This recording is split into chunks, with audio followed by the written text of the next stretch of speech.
strategies for building your coaching brand.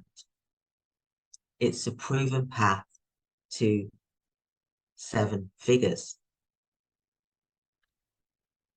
Consistency is key. Your path, you've got to show up every day, every single day, whether it was through video, graphics, or personal appearance. I was there for my audience. I would travel from, say, Sussex to the north of England, south, east, west, Scotland, for example. I would travel. So the takeaways for me was regular content. I engaged with my audience. The more they see me, the more familiar and trustworthy I became.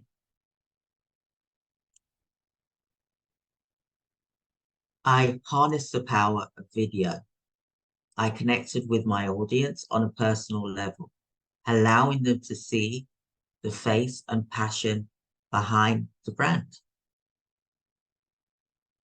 What I'd say to you is start with simple live sessions, just like what I'm doing today.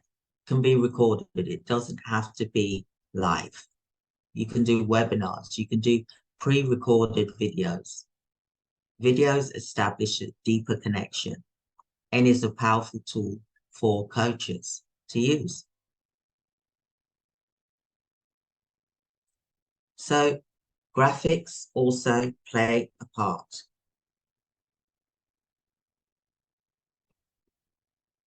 They play a role in defining and refining your brand image. So invest in professional branding. If you can't do that to begin with, then there's videos which you can do with your mobile phone. So much easier now than when I was doing it, having to set up, a studio, and I had different backdrops. I mean, today I've got just a plain backdrop here behind me in my office here, but I've also got lights around as well. So this helps you to look professional and makes you memorable as well. So make sure that you're making notes regarding this as well. Network in person. You can organize and attend weekly conferences around the UK, allowing for face-to-face interaction. So what can you do? My takeaways is I attended organized workshops, seminars, and conferences. Networking was invaluable for me. The personal touch often leaves a lasting impression.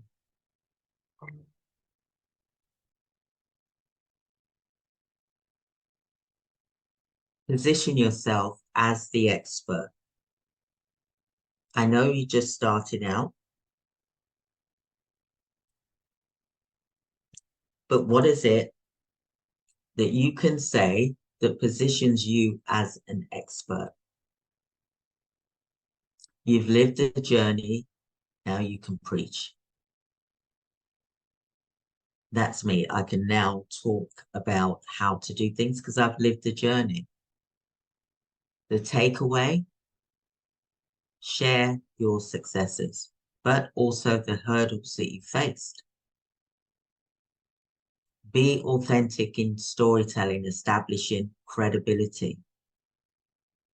And some of the hurdles that I've faced as a coach, as a mentor, is we have the clients, wonderful clients, that sometimes you may have a hurdle with a client. You may not necessarily get on with every single client that you have encountered with or services with.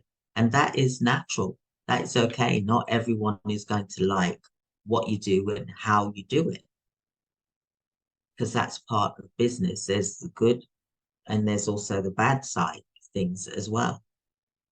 But what the hurdles that I've noticed is that when things have gone wrong, and I'll say that haven't gone according to plan, is because the work wasn't put in,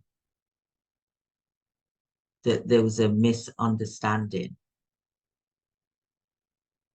Because you can't expect a business to grow and you don't grow with it. It's not going to just fall into your lap. It's not like you've got something that you know how to run immediately. So we like to ensure that you are able to cope with what the business can give to you. It is a demanding business, healthcare, but we want to make sure that our clients are able to face it, being realistic. And sometimes things don't go as quickly as you would like them to. For whatever reason, we can't control as coaches, we cannot control what the government does. We cannot control a new regulation that comes in. That's out of our hands. We can't see that. We can't control how someone inspects you. I'm winning now, and you haven't prepared for what we've asked for as a coach. We can't control, and I'm talking for you with client relationship. We can't control when someone says, yes, they're going to give you work, but we can't control the number of hours that they're going to give you at a particular time. See, as a coach and as a mentor, I am here longevity-wise. I've been here 10 years. So I'm not going anywhere. However, I know I need coaches to help the global expansion that we have. But at the same time, as coaches, we need to be aware that sometimes, due to a miscommunication, and it's no fault of your own, that sometimes you can't please everybody. And take it from me, I know that because I've been in healthcare for 30 years. So, don't be hard on yourself. That's one thing I will say to you, is that you will face things that you may not want to or like it, but you have to accept that that's part of being a coach, part of being in business, i.e. if you're a care provider, a client, for whatever reason or a valid reason, that they feel that the care wasn't delivered. And yet there could be, for example, a report against your company, i.e. social services. So how do you talk a client through when they're going through difficulties, facing those difficulties? They could be at risk of losing their CQC inspection and they're very distressed. So you have to be expert to be able to advise them. And that's why your consultancy is going to really come into its own, because you'll grow together.